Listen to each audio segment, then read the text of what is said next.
அக்கா வேணாங்க்கா, பிள்ளைங்க ஏதாவது நினைக்கும். ஏ அவளுங்க என்னடா நினைக்கிறது? இங்க யார் உன்னை கேக்குறது? நீ இரு, யார் என்ன கேக்குறாங்கன்னு பாத்துருவோம். நான் கேட்பேன்.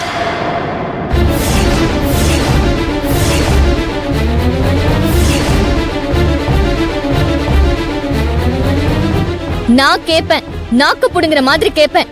ஏய், என்ன நினைச்சிட்டு இருக்க நீ? மரியாதை உள்ள போ. நீ வாய மூடு.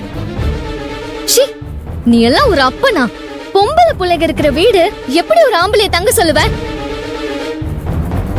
உன் பொண்டாட்டிக்கு தான் அறிவில்ல, உனக்கும் அறிவில்ல. பணத்தை பார்த்தா எல்லாம் மறந்து போயிடுமா?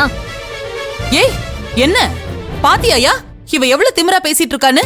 அக்கா நீ பேசாம சும்மா இருக்கா. அண்ணோ சாரி அண்ணோ, நீ ஏன் இங்க தங்க ஓகே சொல்லியிருந்தாலும் நான் வேணான்னு தான் சொல்லியிருந்தேன். நீ சொல்றதுதான் கரெக்ட், எந்த தப்பும் இல்ல. உன் மாமா உன்னை துணிச்சலாவும் தைரியமாவும் நல்லா வளர்த்துருக்க. மாப்ள மாமா இரு மாமா. அண்ணோ அக்கா என் மேல இருக்க பாசத்துல சொல்லிருச்சு, அதெல்லாம் நீ எதுவும் பெருசா எடுத்துக்காத. நான்லாம் இங்க தங்க மாட்டேன் சரியா? மாமா ஒரு முக்கியமான வேலை இருக்கு, நம்ம போயிட்டு வந்துருவோமா? பேக்கத்துக்குள்ள மறந்துட்டேன்.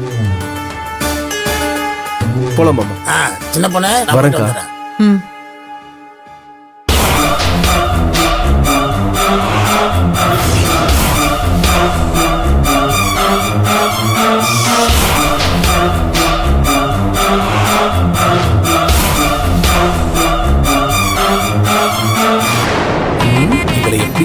உசுப்பேத்தி விட்டு சைனா கலட்டிடணும்.